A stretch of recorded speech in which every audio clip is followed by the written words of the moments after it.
This is Ethan, and I'm here with Dave, and together we are Dave and Ethan's 2000-inch Weird Al podcast, episode 116-inch. On this week's episode, Ethan and I talk about our record store day experience and hunting down the coveted and elusive Beat on the Brat 3-inch vinyl single.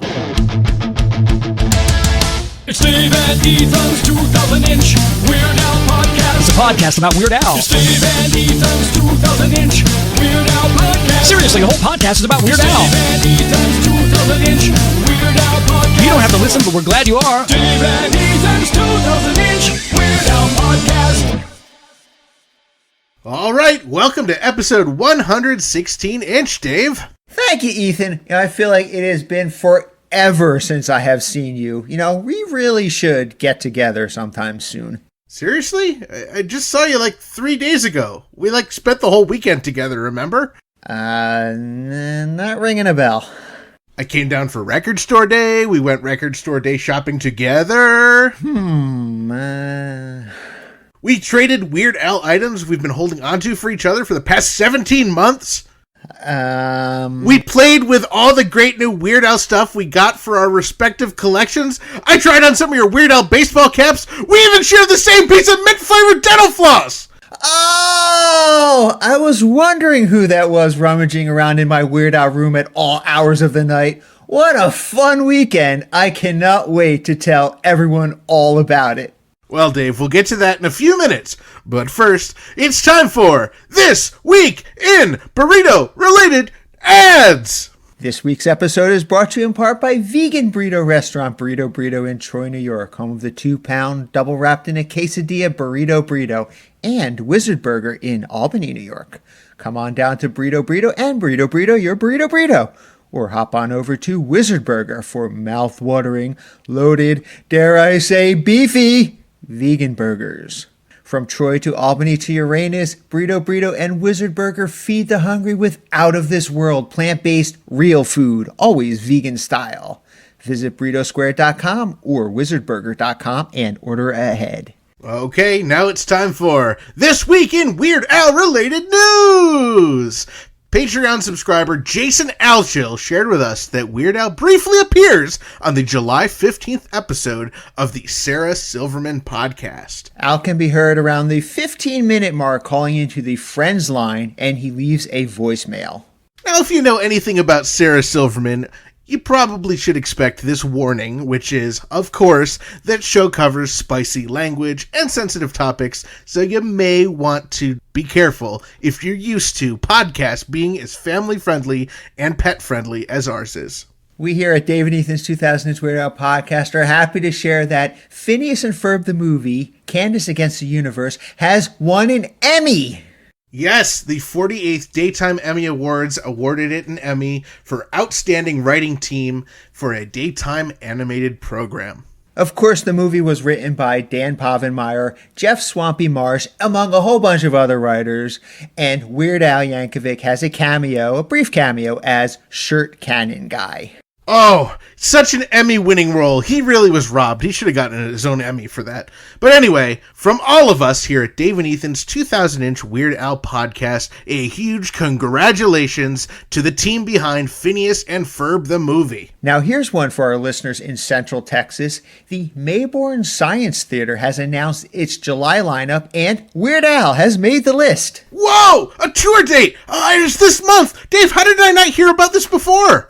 Whoa, wait a minute. Calm down, Ethan. July 30th is Laser Friday and features, you guessed it, musical laser light shows. Lasers! Yep, their 6 p.m. show is called Space Laser and features some of the coolest songs about space and science fiction, and one of the featured artists is Weird Al Yankovic. Ooh, okay, so I wonder what songs they will put to lasers. Well, I think some of the obvious ones would be Slime Creatures from Outer Space and Attack of the Radioactive Hamsters from a Planet Near Mars. Those are both spacey songs. Maybe Yoda and the Saga Begins, since those are Star Wars, which happens in space. And has a lot of lasers in the movie, That's too. true. Lasers! Oh, and maybe they will even play his long-awaited Gleep Glorp parody. Ooh, good choice. Well, last week we mentioned that Disney is releasing a film built around their Jungle Cruise ride called Jungle Cruise, and it releases on July 28th, starring The Rock and Emily Blunt, and we also talked about the conspiracy around it that regards our podcast. Now, a few of you might have been thinking that might be a big stretch, that conspiracy theory that we put out there, but we have undeniable proof that there is a conspiracy. So not only is Dwayne The Rock Johnson's character named Frank, but he also plays the part of a skipper. And we all know the most famous skipper in the world is Jonas Grumby, the captain of the SS Minnow from Gilligan's Island. And Gilligan's Island, as in Gilligan, as in Gil and Chill. We rest our case! Before we go any further, I have to admit something to you, Dave. You have to admit something? Oh no, is it bad? Well, kinda. I mean, you tell me. Oh boy, alright, well, lay it on me. So, Dave, when we record our podcast together, it's too difficult. Alright, spit it out, you can tell me. Well, when we record our podcast together, Dave, sometimes I'm not completely paying attention because I'm thinking about David Grant's incredible, multi-talented artistic endeavors that he's bestowed upon us, the general public. Ethan, that's not something you have to admit. That's as much human nature as, breathing. As do the birds chirp every morn, David Grant bestows us with the ruins of our past. As the grass doth grow, so does our love for the one we call Chalkskin. As the wind not thy wind chimes, David Grant doth host a podcast called RU.coms. And as the fish doth swim freely through the waters of our great earth, there is still a little place called wolfandwool.com. All hail David Grant, our one true savior.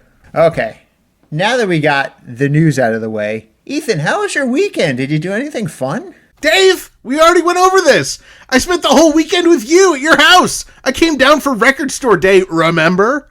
Oh, yeah, of course. Now, let's back it up a little bit. Why did you and I get together last weekend? Initially, we had made plans months ago to get together for Record Store Day. Yes, because you live right near the New York City, New Jersey, Connecticut metro area, and I live all the way upstate where there's literally one record store.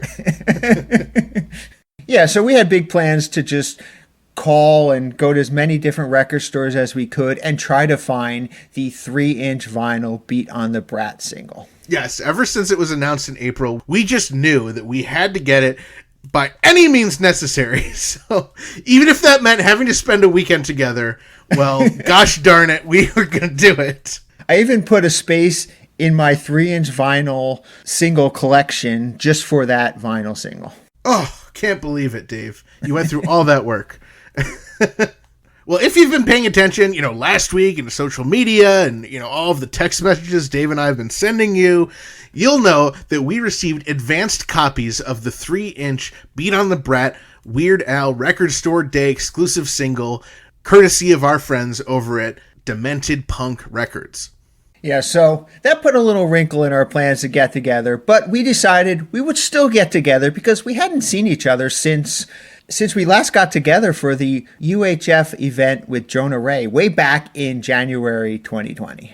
And we figured, well, we can at least try to get some unopened versions for the collection, or, we can at least try and track some down to help our friends who are looking. So we decided, all right, let's still do it. It'll be worthwhile. And I'm so glad that we did, Dave.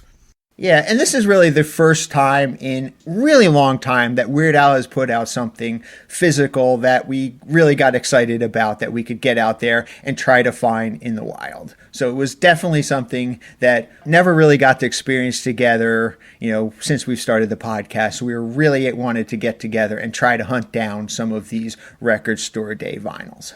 And so if you just happen to be completely confused at this point, you have no idea what we're talking about, we'll give you just a little bit of a brief rundown. Last Saturday, July 17th, was Record Store Day. It was the second one of 2021, and it featured, as we mentioned, the very first ever Weird Al Record Store Day exclusive. And as we mentioned, it was a 3-inch vinyl single of the Weird Al and Osaka Pop Stars cover of the Ramones classic Beat on the Brat, and it was limited to 1,500. And this special limited record could only be played on 3-inch record players sold by Crosley, and we took a bunch of pictures of the inside and what all the stuff looks like. So head over to group.2000inch.com, get up to speed, unpause it, and then listen to the rest. We'll tell you the whole story.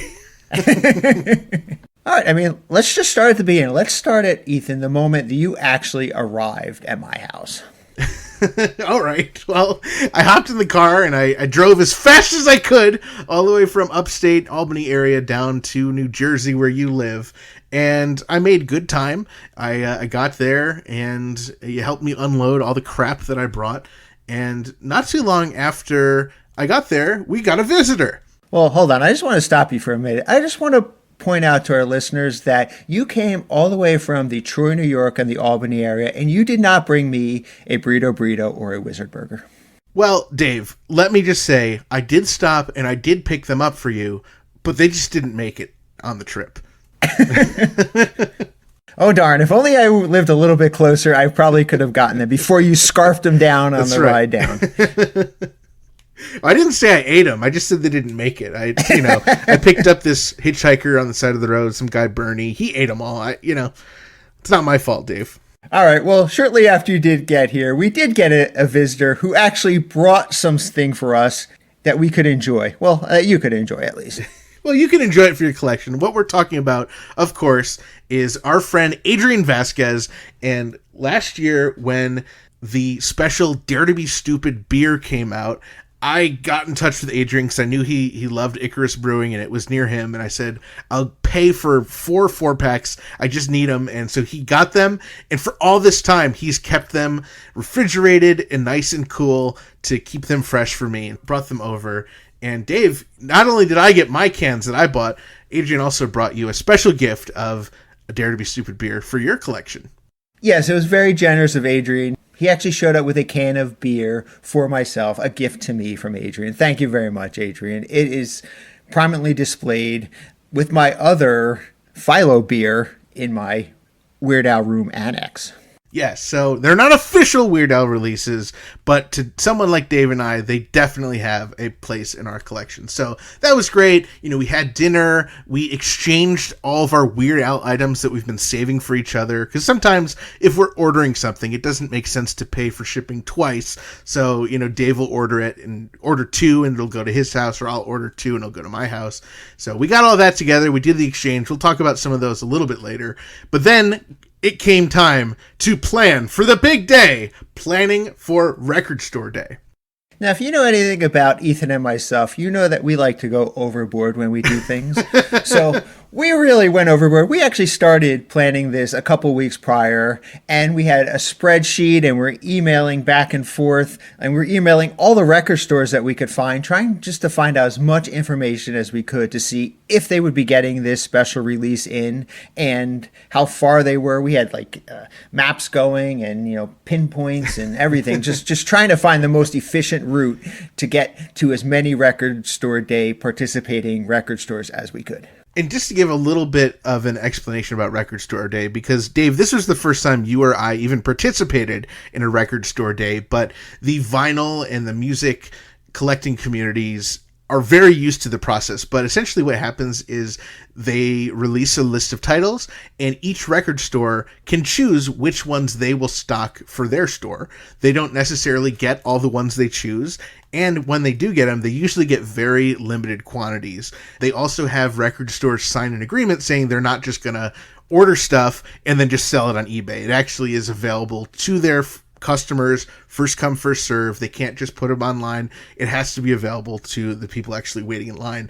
And from what I've heard, there are people who will line up for hours and hours in the morning ahead of Record Store Day just to be the first in line to have the first pick. Yeah, it's really an interesting concept that's kind of made to help promote the local record store, the smaller little independent shops. And I think it's really a great idea. And it has some amazing pieces. I know that there were like Foo Fighters out this time that were really hot items, as well as, of course, the Beat on the Brat single, which was, of course, #1 on our list. Yes. Well, the other exciting ones, I saw they had a Green Jello record. They were releasing 333, their Grammy nominated album, for the first time. They also had some Monkees stuff, which if you're a Weird Al fan that saw him tour in 1987, you probably saw him opening for the Monkees, and just a lot of cool, interesting stuff, a lot of different genres, so really something for everyone. But really, only one thing for Dave and I. All right, so after we got all the planning done, let's walk a little bit through what happened once we woke up Saturday morning, actual record store day. Yes. So I think this is like probably the first time in a long time that I was up as early as I was. Yeah. And on a Saturday morning. Exactly. Yeah, it was crazy because we found out that the earliest record stores opened at 8 a.m. So we had to be up in time to be pushing buttons and dialing at 8 a.m. So we started calling, and I will just fast forward a little bit. All in all, we ended up calling over 60 stores throughout the day to see if they had Beat on the Brat in stock. The kind of feedback that we were getting as we were calling these stores is that some of them said they just flat out did not order it. And others were saying that they had ordered it, but they either hadn't gotten it in yet, or they already, by the time we called them, had sold out all their copies. And some of them were like, Weird Al hasn't released today? So some guys were a little clueless, and it was very frustrating because, like we said, we were perfectly in this area with so many different record stores. As I said, we called over 60 stores, and Dave, I believe only 3 or 4 of them actually said, oh yeah, we have those in stock. Yeah, I mean, we had found that one of them in New York City had said that they had it in stock, and we had kind of tossed the idea of possibly getting up really early, going into the city and camping out that store just for the opportunity to possibly get a record store day vinyl. And then we started doing the math, and it's like, if you actually drive into the city, you're paying all these fees to get through the Lincoln Tunnel, and you're paying all these fees to park, and then for however many hours we're there, and then all of a sudden we're there at 8 in the morning, and like, it was all this stuff, and we're like, I wonder if it would cost us more money to go in than just like find one online, worst case scenario. So yeah, we did decide not to go down into the city. But I mean, originally, Dave, when we were planning this, we didn't really consider that most stores would not have them. We assumed that most stores would have them, so we could just easily go on a route and just stop at every store possible. And we were looking at, potential, like, what's the fastest way to hit 40 stores in a row? And it just turned out that that wasn't the case. Most stores did not have them at all. Yeah, I wonder if that was just the stores not knowing about it, or if the stores ordered it and they just weren't selected for that particular, or if it was the fact that it was a relatively small release, 1,500 for a record store day release. Yeah, so I think it's probably kind of a combination of all of those, Dave. But, I will give you a spoiler. We did not end up getting any in person. Yeah, the closest record store outside of the 2 in New York City that we had found was actually in Poughkeepsie, New York, which is about 75 miles away, which would be about an hour and a half drive each way, or, let's say 7 hours, 22 minutes if we took a bicycle. And, of course, when we called them to find out if they're in stock, they told us, yeah, we have 2 or 3 left. So by the time we drove an hour and a half, or took a bicycle ride for 7 hours and 22 minutes, we had no guarantee of knowing if they would even be in stock, because part of the whole deal with record store day is that they don't save them for people. You have to be there, and you have to be one of the first people. So we were very conflicted. We didn't know what to do. We obviously wanted to make sure that we could secure some copies for our friends and secure an extra one so we could keep a sealed one in the collection. And it was very frustrating. But what we decided to do is start looking online, not just to, auction and selling sites, but to the actual record stores themselves at their websites. Yeah, so now the deal with the record store day is that it seems like that they can eventually put any unsold stock up on their online websites, but they have to wait a certain amount of time before they do that. So there was never any guarantee that they would be up on any websites, but we know us and our spreadsheets, we had spreadsheeted out probably close to 50 websites where there was a possibility that they could have one of these left by the time they were allowed to put them online. Yeah, and as we heard from some of those stores we called earlier in the New York City area, is that even the stores that did have them were selling out really fast because, yeah, there's probably not a million people like Dave and I, or those of you listening who are diehard Weird Al fans who need to have every release he comes out with. Weird Al's a popular guy, even if you're not a diehard fan. Spending 10 or 15 bucks on this really cool, unique thing while you're picking up your Foo Fighters or your Ramones or your Monkees thing, it's kind of a no-brainer. So it makes sense that they would go as fast as they did with as limited quantities as they had. So as we're waiting for these stores to start putting them online, we just kind of expanded our radius and just decided to call as many stores as we can just to see if they even had them in stock, just for our own information and to report on the podcast. Like I said, there was a handful of stores that said they had them in stock, but we just had some really fun, interesting conversation with some of the stores. We were just calling any store that we could find that was participating in Record Store Day, basically. Oh, man. I called this one place, and you could tell it was so busy, because as soon as the guy picked up, you could just hear, like, la, la, la, la, la, in the background. And this guy, he had this whole thing down. He answered the phone, he goes, "Yellow Dog, Dick speaking, we're out of Foo Fighters, how may I help you?" You can just imagine so many people are just like, "How you got Foo Fighters? How you got Foo Fighters?" So I was like, not looking for Foo Fighters, but do you have any Weird Al? He's like, "Nope." Hung up, went on to the next call. Then I called him right back and asked if they had Foo Fighters. Right. We also called this reggae store, just for the heck of it. And not surprisingly, they did not have Beat on the Brat. And we did not think to ask if they had any copies of Buy Me a Condo. I called this one store, and as I'm talking to this one employee, I was asking him about it. He's like, "Oh, yeah, we actually have a couple left. They're going to be going up on our website in a couple hours." I heard an employee next to him off the phone go, "Actually, I'm going to buy them all, and then you guys can buy them from me on eBay." He was just joking, but it was really funny. You can imagine that, how many calls these guys have to take on Record Store Day. All right, so once the records actually went on sale online, we were able to find a few places that had them in stock, but you needed to be really quick because they pretty much sold out almost immediately. Yeah, like one would pop up, and Dave and I, we had our own laptops, and we'd both go in, we'd both enter our payment information as soon as possible, and like one of us would get one, and the other person would say sold out. So it was a lot of competition, and they went really fast, and all these stores are limit one, so it was very difficult. And when you say that one of us got one, that wasn't always the case. A lot of times, by the time we got our information in there, we both got messages that said they were sold out. There was one place where I went in, I paid for it, and then not too long later, I got an email saying that my order was refunded. So some of the places, like, they didn't even know how many they had, and it was a big cluster, but it was a lot of fun. It was exciting. And just so all of you don't think that we're hoarding them, going to sell them on eBay, we were trying to track down some for friends who said they were having trouble finding their own copies. Yeah. And speaking of eBay, that is another site Dave and I were checking all day as we're waiting for some of these websites to put their stocks up. And for those of you who aren't familiar with eBay, it's essentially a worldwide garage sale. And I don't know who came up with that term, but it is a great way to describe it. And while we were trying to track down record stores that are selling it online and calling record stores, we were also watching eBay all day Saturday and all weekend to see what the going rate for them was. And I think, once we crunched the numbers, we found out that $40 is the average rate for what they were selling for this past weekend.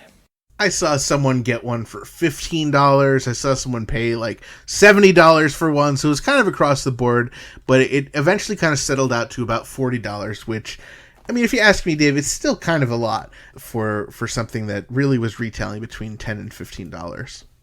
Right, and the idea behind the whole record store day was not for people to buy them and put them up on eBay. It was to actually go in person or to go online to a small independent record store and support them by purchasing directly from them.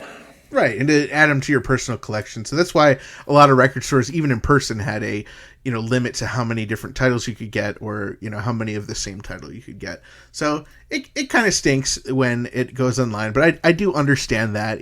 Some people make a career out of that, but we're hoping our listeners didn't fall into any traps and end up spending too much money. Yeah, interesting enough, one store that we were in touch with said that they were able to order more copies this week after selling them out on Saturday. So if you have not gotten one yet and you're still hunting one down and you do not want to pay eBay prices, it does not hurt to call your record store, your local record store, and see if they can order some more for you. And we also saw that John Cafiero, he's the guy who runs Demented Punk Records, and he's Osaka Popstar's lead singer, so he knows his stuff.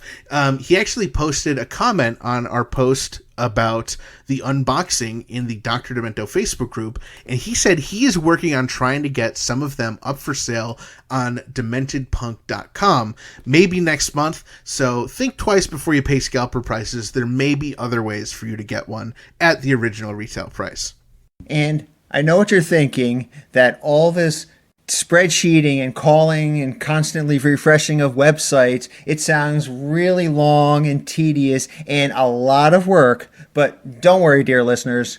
We made our intern Frank do most of the work while Ethan and myself, we were relaxing in hammocks by the pool, sipping on our ice-cold Coke Zeros. Ah, yeah. That was the day. And it was pouring with rain while we did that, but it was still relaxing by the pool. So after we had done our research and tracked down all these stores online and made all the phone calls, we still wanted that record store day experience of actually going to a record store. So even though we knew that the particular record store that we chose did not have Beat on the Brat in stock, we decided to go anyway and just see if they had any other Weird Al records or anything else that we'd be interested in. So we picked a store in Westwood, and if you remember where Weird Al and Bermuda used to work, it was Westwood 1. So we felt that there was kind of a cosmic reason that we needed to go to Westwood. A cosmic Weird Al reason. This record store's not that far from where I'm located here in New Jersey, but I had never been there before, so I really didn't know what to expect. And it was really strange when we walked into this record store, because I don't know about you, Ethan, but every record store that I've ever been to, it always has some kind of music or something playing in the background, right? And we walked in and it was dead silent. And it was completely empty. There was the guy behind the counter, nobody else, not a single sound. It was very weird, especially for record store day, to walk into that type of a thing. And when we walked in, I was just totally overwhelmed by the sheer volume of product that this record store had. There were boxes on top of boxes on top of boxes. It looked like an episode of Hoarders. There was just way too much stuff to go through. Vinyl and CDs and cassettes and just everything you could think about. And they were just rolled up posters that were torn and crinkled and just stacked all over the place.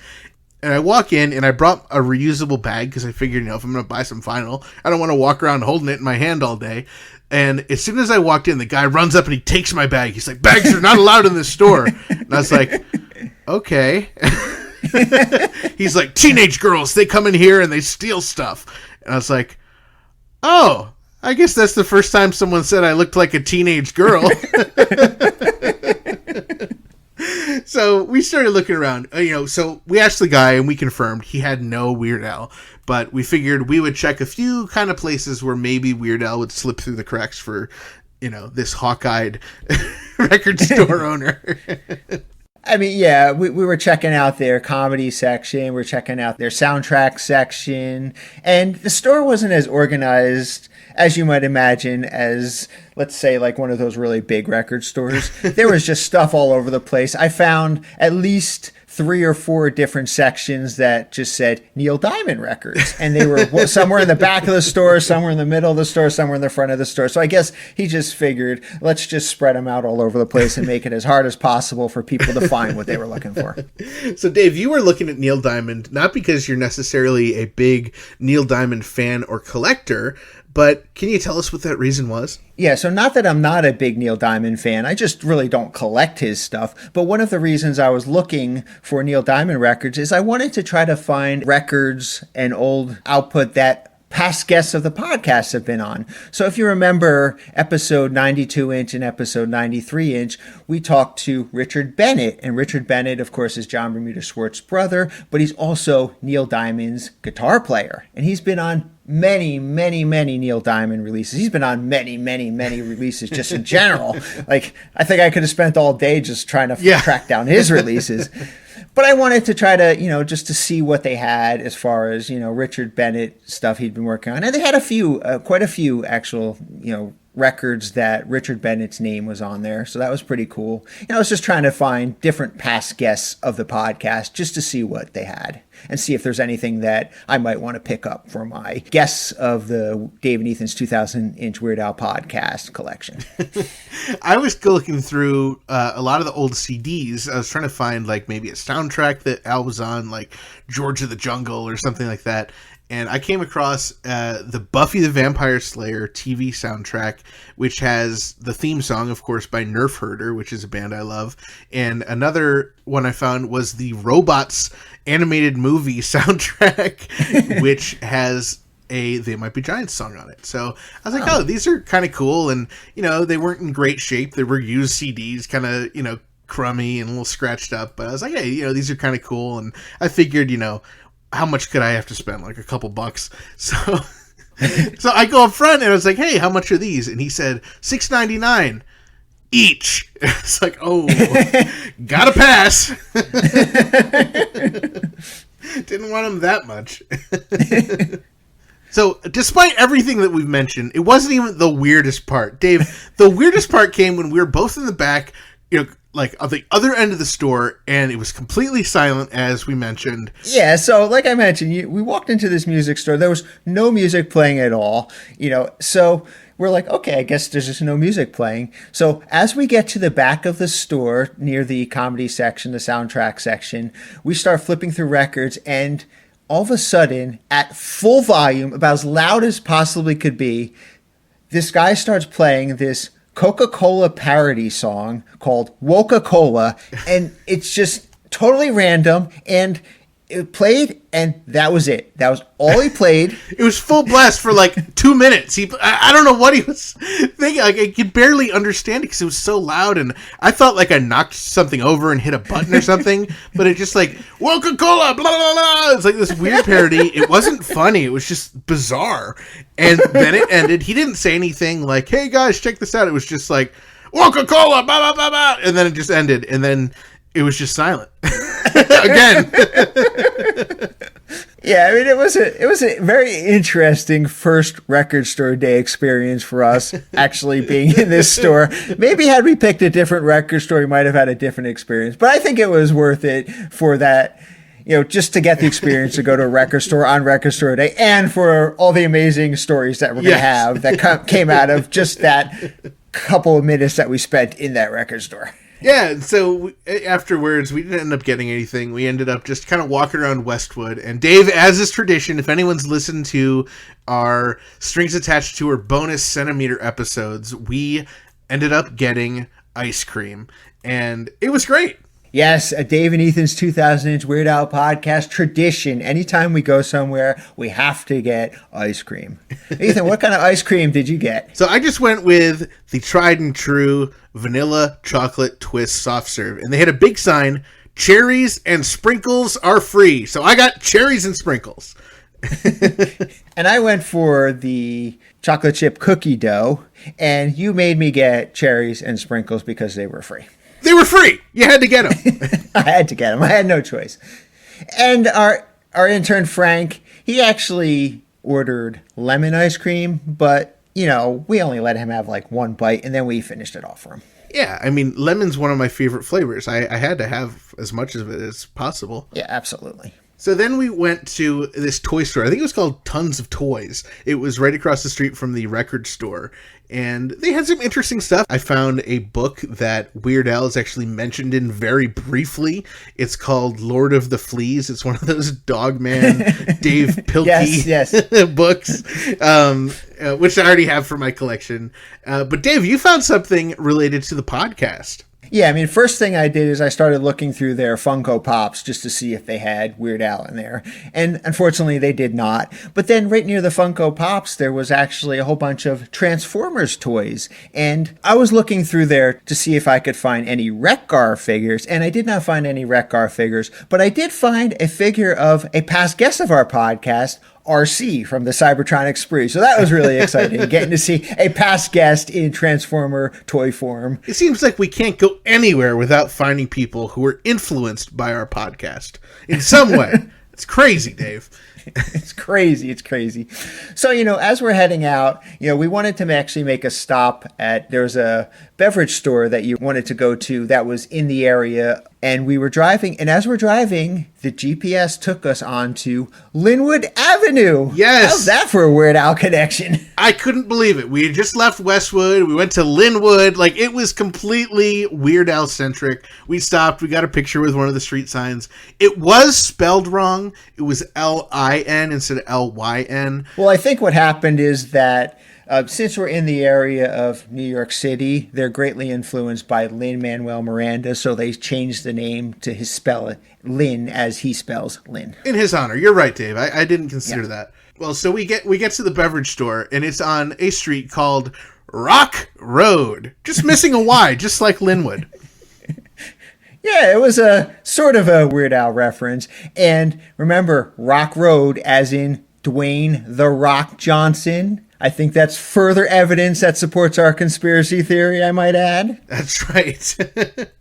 So later on that night, we get home, and I actually finally took my first sip and tried the Dare to Be Stupid beer that Adrian had brought me. And we recorded a video all about my experience trying it. So if you head over to group.2000inch.com, you can check out that video and see what I thought. All right. So overall, Ethan, how was your record store day experience from the time we woke up way too early to try to track down things to the evening when you were drinking your Dare to Be Stupid beer? Did you have a good time? Did you have an overall good record store day? I had a rockin' record store day, Dave. It was pretty stinking majestic. We got to have a lot of fun. We got to do all the nerdy Weird Al collector stuff that we and only we love.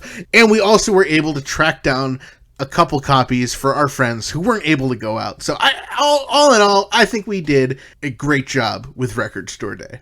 Yeah, it was a lot of fun. I definitely had a good time participating in my first ever record store day. I'm hoping that the second time I get to do this, that it's not as hectic if there ever is another Weird Al release for Record Store Day. But, at least I've learned a lot this time. And I also know which record store not to go to. Yes. If I want to try to find some Weird Al records. Now, I do want to just mention briefly that we noticed a listing for Beat on the Brat show up on Amazon. It says it's a maxi single, and we really don't know much more than that. So we're guessing it's maybe another version of this Record Store Day release, maybe coming out, but to the general public since it's on Amazon. We're not really sure. If you have any information, be sure to let us know. Give us a call, 347-SPATULA. We had a unique opportunity on Sunday to actually record something for another podcast. So I know we've talked about this on the podcast before briefly, but my wife Jackie and her best friend Heather, they do a podcast all about model horses, Breyer model horses, and other little plastic horses called Mares in Black. And they had asked us if we would do a cameo on their Mares in Black podcast. Yes, so it was our big weekend for Record Store Day, but for model horse enthusiasts, it was their big Breyer convention. So they were doing these live podcast videos every night of the convention. And for the final one on Sunday, instead of them introducing their podcast, it was Dave and I. We introduced the podcast. We looked around all confused, and then we started yelling at Frank. And then we got out of there. Yeah, it was a lot of fun. Afterwards, Jackie and Heather, they told us that a lot of their audience really thought it was a great, funny moment. And they were even starting to gang up on Frank as well. So if anything, that was worth it, just to have other people gang up on Frank. Yeah, because we all know that Frank does a terrible job.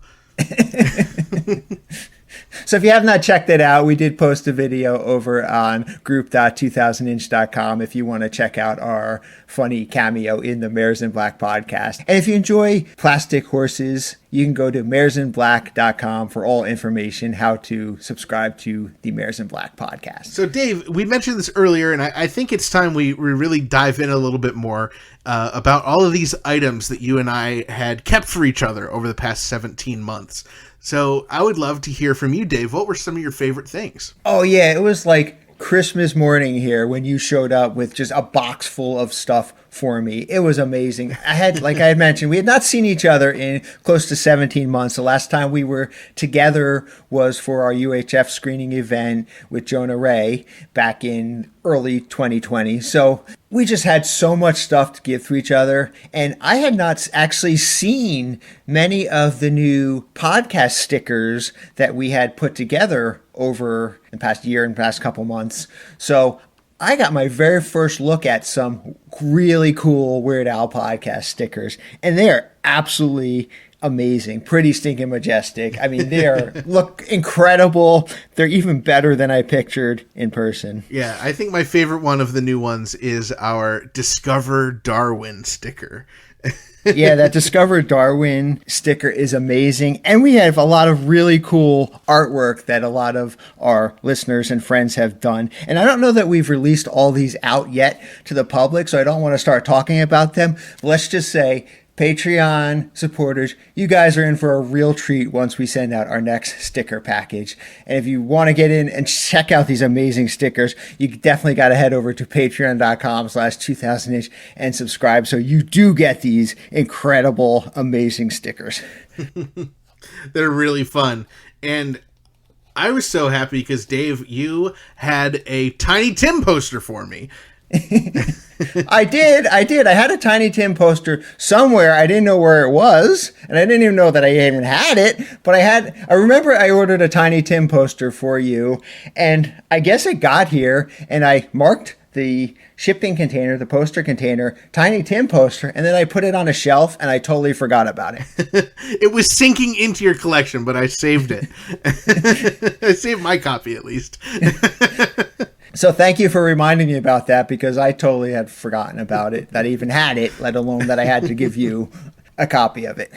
Yeah, you also brought me this really cool, amazing custom Weird Al Lego figure, which was really cool. That was very nice of you. Thank you very much for that. You're welcome. And it was also got some really cool posters, some great Smells Like Nirvana poster artwork, from the Seattle show back in August of 2019.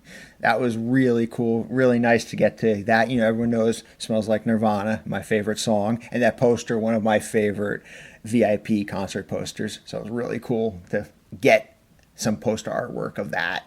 And, you know what else we brought? So remember back May 2020, the 1-year anniversary of our podcast, the Radio X Entertainment newspaper kind of put out an article all about us. Well, I finally got to see that article in person, and it is so cool. It has all these great pictures in it. It's a several-page article. It's really cool. I finally got to see that in person. That was really cool. The only bad part, and I say this with a very heavy heart, the only bad part about that article is that it starts on page 28 and not page 27. I know, page 27 is all ads. They couldn't just flip those 2 pages. Oh, well, maybe next time, maybe next time. Now, I actually do still have a couple copies left of that Radio X entertainment newspaper with us on the cover and the article about us. So if you're in our Patreon family and you need a copy, let me know. I'd be happy to send you one while supplies last. Now, Ethan, you knew coming in how obsessive of a collector I am, how I like to track down every variation of every single thing possible. And you know that I have a whole bunch of different t-shirts that to the average fan look exactly the same, but there might be something slightly different about it. Maybe it's slightly different artwork, or in the event of like a tour shirt, it has a slightly different tour dates on the back. So I have several, big plastic containers full of just Weird Al shirts with all different variations in them. And I found out that I'm not only that obsessive, I'm even more obsessive than I thought about collecting t-shirts. Well, yeah, I think I may have the credit, unfortunately, of finding this discovery that sometimes when tour shirts are printed, they may, I don't know what the reason is, but they may run out of one brand and they might just substitute it in. But yes, I will report that some Weird Al shirts may have the exact same print. They may be the exact same color. They might have the exact same details on the back, but they are printed with a different t-shirt brand. It has a different tag. Now, even I didn't think I would be the collector that wanted to track down every single version, every single tag, every single version, every single brand of t-shirt. But, once you presented me the opportunity and I saw them and I had them in hand, I just knew I had to have each one. So we worked out a deal where I could have not only the exact same shirt that I already had in my collection, but the exact same shirt that I already had in my collection with a slightly different brand, slightly different tag on. And it would be the difference between like Fruit of the Loom or Gildan. And that would be literally that little tiny tag on the collar was the only difference. But, Dave, when I see something and I know that you're going to collect it. And I was right.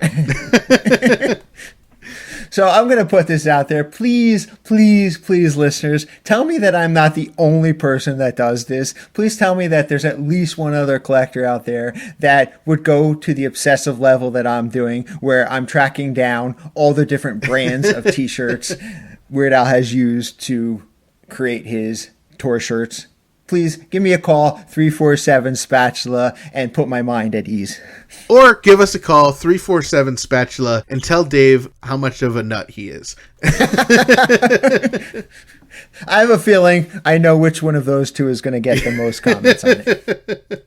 Now, there's almost too many things to name, but a couple other fun things. You had a nice Halloween vinyl soundtrack for me. You had some other cool stuff for me, some old newspapers and old, tabloid magazines and stuff that, have just been kind of gathering dust in your collection because you had more than one. And so I am now the happy and proud owner of these really old, obscure newspapers from the early 90s, and I just couldn't be happier, Dave. Thank you so much. Oh, you're welcome. And yeah, I was very happy that I finally got to go through my collection with somebody who appreciated it on the same level that I do. And I was really happy that I got to give a new home to many of these, like you said, old newspapers, old magazines, old, tabloid type entertainment magazines that I've been holding on to for many years. So I'm happy to give them to you, and I'm happy that they're in your collection. And I'm happy to have some more space in my collection to collect other stuff now. I will say I wasn't necessarily surprised that you had all of these, because that just makes sense. I know you, Dave. I know your collection. I know you have this kind of stuff. What really surprised me is I would find a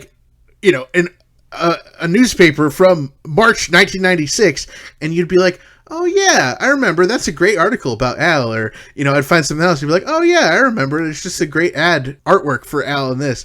And then someone would just be like, oh yeah, Al's listed in the events on one page for 5 words or stuff like that. So, Dave, I appreciate you saving these things. I appreciate you remembering all of the things. And I also appreciate you giving them to me because I love them too. Yeah, and you're going to really appreciate that I did all the hard work of tracking down where Weird Al appears in those things I gave you, so you don't have to do what I did.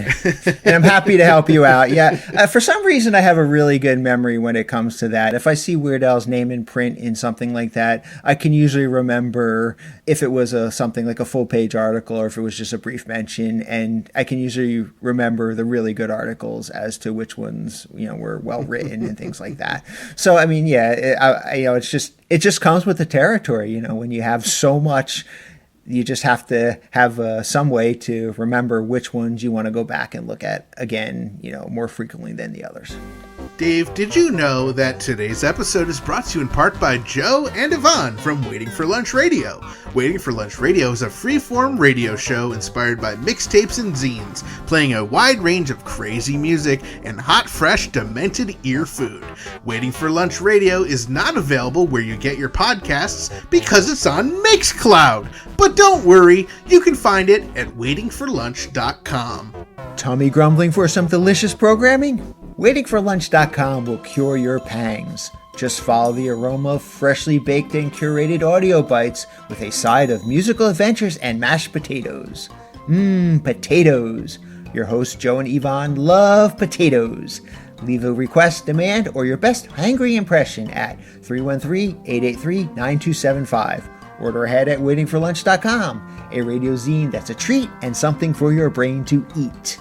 A few weeks back, our old friend and dear Patreon supporter Mike Minnick shared a picture of a coffee mug that he made with our logo on it. At my request, Mike made a custom mug just for me. It is pretty stinking majestic. I just got it the other day. It is a white mug with a red logo, and boy, let me tell you, does it really pop.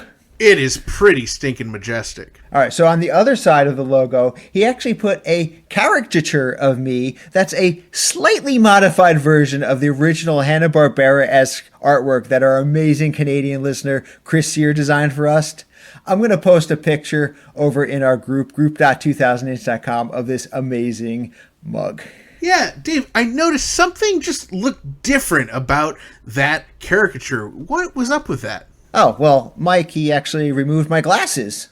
Mike told me that it took him an hour to remove the glasses, so I really appreciate his dedication. Now that you mention it, I did notice you weren't wearing glasses this weekend, Dave. Did you lose them? Why weren't you wearing them? Come on, Dave, spill the goods!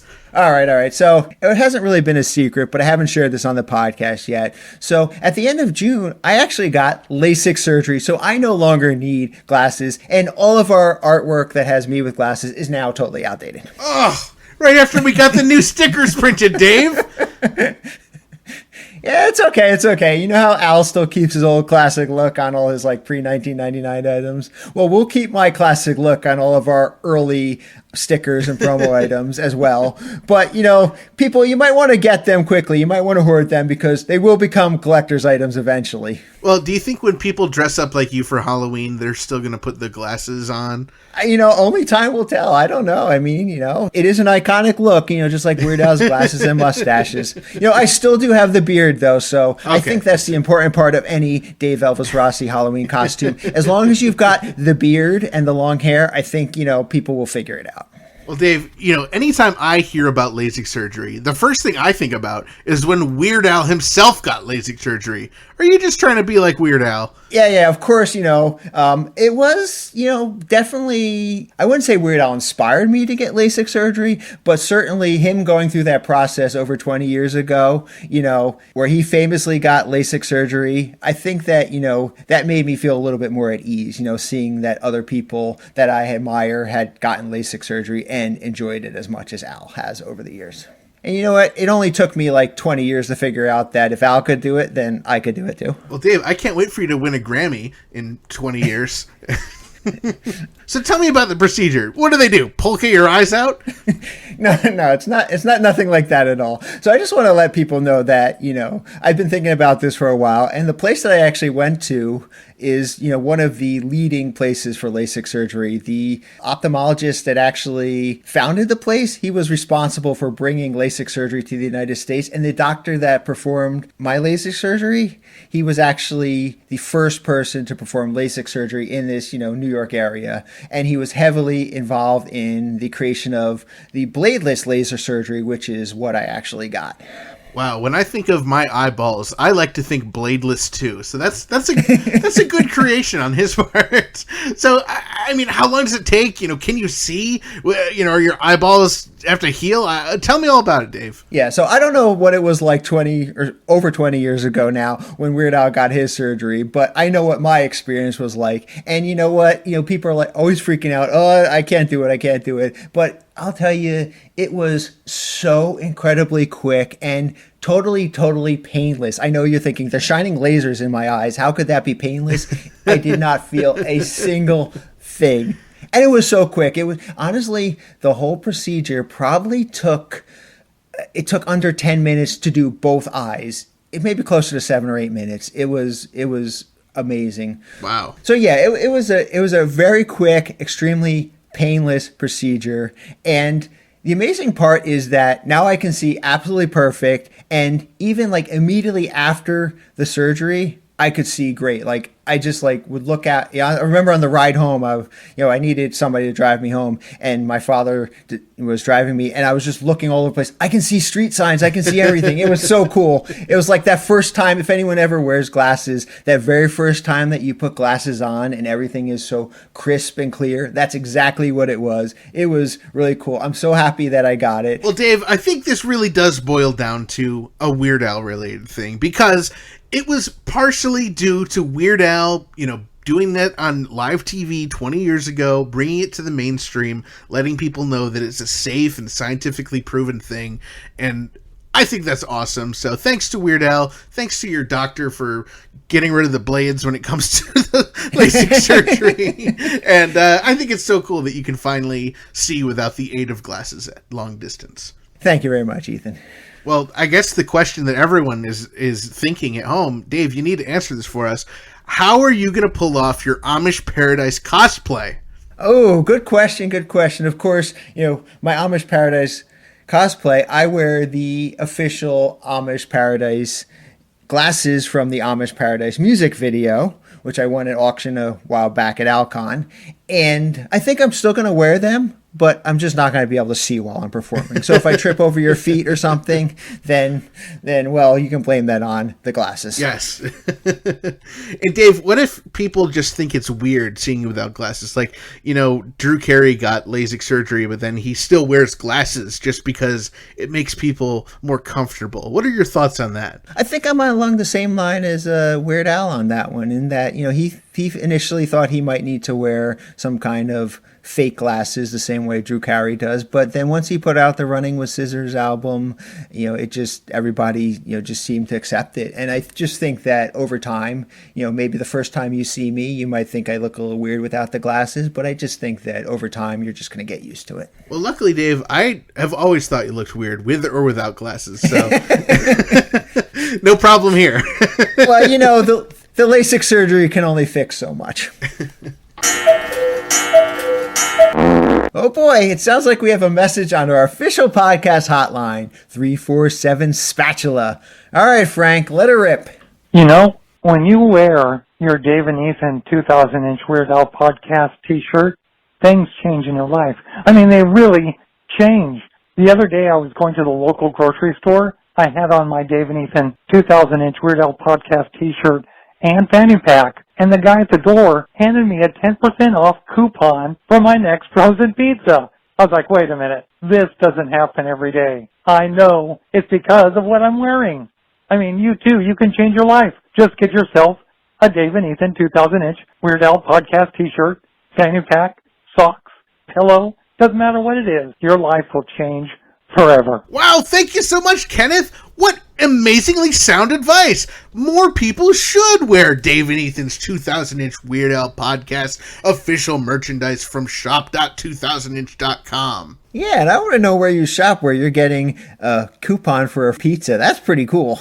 I'm surprised she didn't even mention how, maybe wearing his shirt helped him win that raffle for last month for Patreon. Yeah, I think that message actually came in a few months ago. Frank! Speaking of a few months ago. Yeah, if you remember back to episode 94-inch, where we talked to the Grammy-nominated sound historian Ryan Barna, who was the first to record Weird Al and his band on Edison phonograph wax cylinder.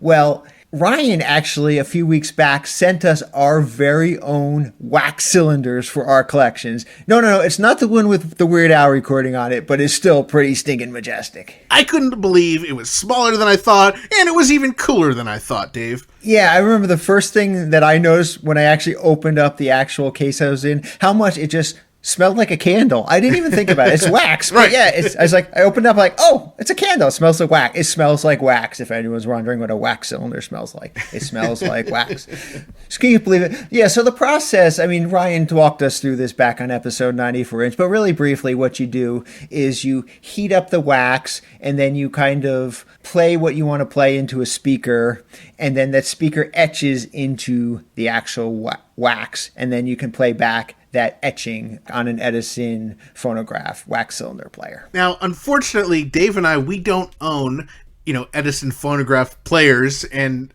I don't even know where to get one, Dave. So luckily, Ryan did us the favor of actually playing them back and recording that. So he took stuff we sent him, recorded it onto a wax cylinder, then he played the wax cylinder, and he recorded what that sounded like. So it's just a very inconvenient way to process audio files. But luckily he did it for us, and we're so excited to play it for you guys. So the first track that we had Ryan record for us was the Dave and Ethan's 2000-inch Weird Al podcast theme song, recorded by the Grammy Award-winning Jim Chemo West. So let's listen to it. Dave and Ethan's 2000-inch Weird Al podcast theme song.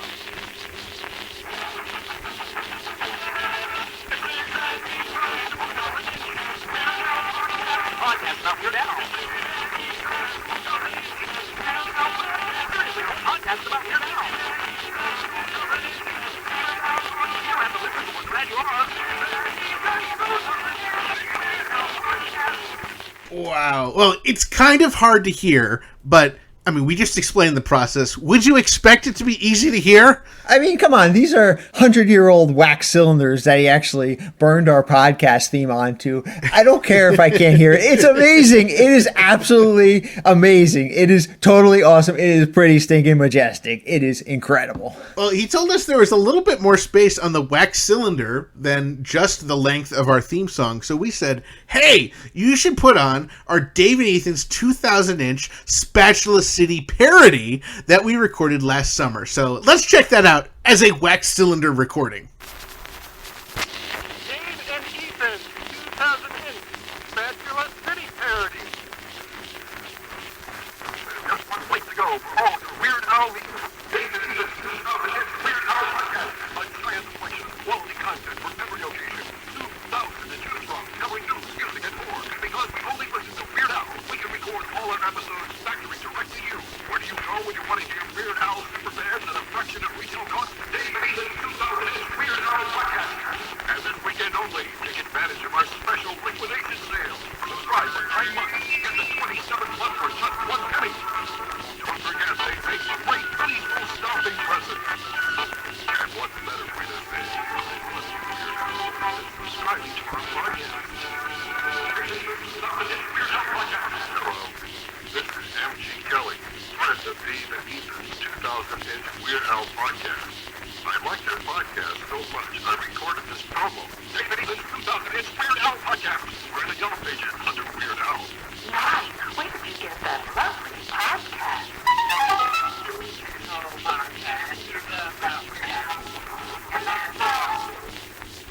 We are extremely honored to have our first ever official physical release of podcast audio be on Edison Wax Cylinder. I cannot think of anything better to have our first official physical release on. So I will say he made a wax cylinder for each of us, so this is a limited edition of 2, which makes it even more rare than Weird Al's Placebo EP or the coveted Record Store Day Beat on the Brat 3-inch vinyl single. So, sorry collectors, Dave and I, we've got them all. Those are items that are going to be in our collection, and I don't think they're ever leaving our collection. Those are pretty stinking majestic. From all of us here at Dave and Ethan's 2000-inch Weird Al podcast, thank you, Ryan Barna, for getting our songs on Edison Wax Cylinder. You can check out Ryan's website over at phonostalgia.com. That's PHONOSTALGIA.com. This week's episode is brought to you in part by Discover Darwin, promoting tourism in Darwin, Minnesota. Not only is historic Darwin, Minnesota beautiful, it's also inny. How can you visit Darwin, Minnesota without spending a night at the Twine Ball Inn? I've heard the towels are oh so fluffy. You can even eat your soup right out of the ashtrays if you wanna. But you wouldn't want to. Yeah, I mean, I don't want ash and butts in my soup. Speak for yourself, Dave. Now, one important thing to know about the Twine Ball Inn is that it's actually not a hotel, but it's the name of the gift shop right next to the Twine Ball. I've heard the miniature balls of twine are oh so fluffy. You can even stick their bumper stickers on your grandma if you wanna. It's okay, she's clean. So visit Darwin, Minnesota on your next expedition. Discover Darwin, more than just the twine ball. And after you visit Darwin, Minnesota, be sure to visit discoverdarwin.biz. Well, Ethan, it has been so much fun reliving this past weekend again with you. I had so much fun this weekend. I think we should certainly do this again sometime soon. Yeah, how about, let me check my calendar.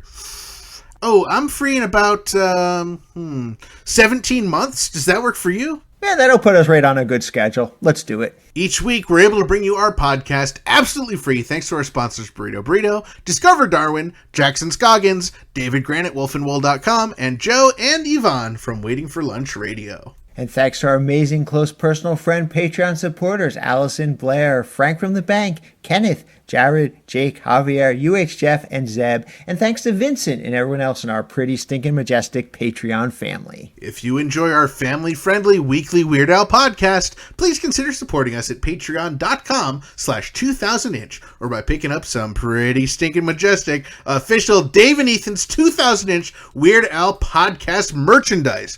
You may even, too, receive a 10% off pizza coupon if you go into your favorite grocery store wearing your favorite products that you purchased over at shop.2000inch.com. Remember, right now, Patreon supporters can check out the first 2 episodes of the Black and White and Weird All Over bonus episode series, our special book series where we sit down with author John Bermuda Schwartz and we go page by page, picture by picture, centimeter by centimeter through his book Black and White and Weird All Over. Patreon supporters get to hear all bonus episodes early. Everyone else, stay tuned. Frank said he would post them outside of Patreon once he finishes getting LASIK surgery. We love hearing from our listeners and other Weird Al fans. Join our Facebook community and post about Weird Al by visiting group.2000inch.com. And we also love it when we receive voicemail via our official 27-hour-a-day podcast hotline, 347 Spatula. You might even hear your message on the show.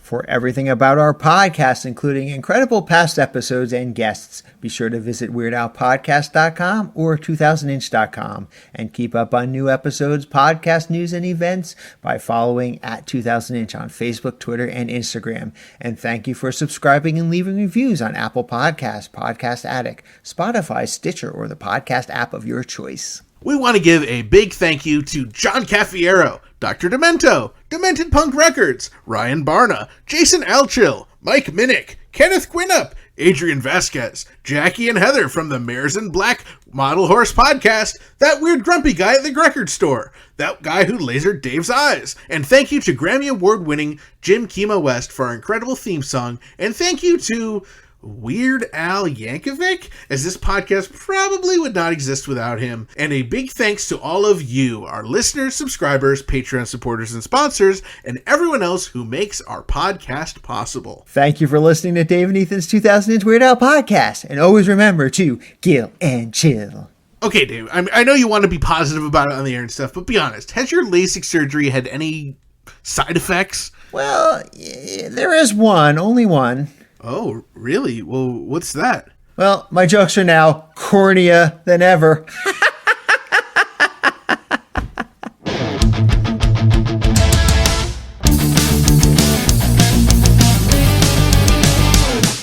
That was Dave and Ethan's 2000-inch Weird Al podcast, episode 116-inch. Beat on the brat with a baseball bat. Oh, yeah. Oh, yeah. Uh-huh. Oh, yeah. Oh, yeah. Uh-huh.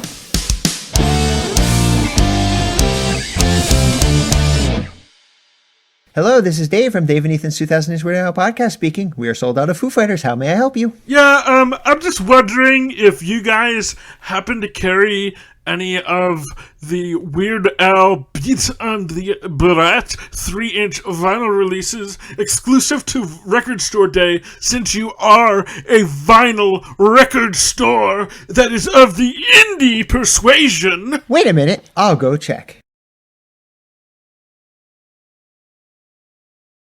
No, we're all out of Beat on the Brat 3-inch vinyl singles. Well, in that case, what do you have?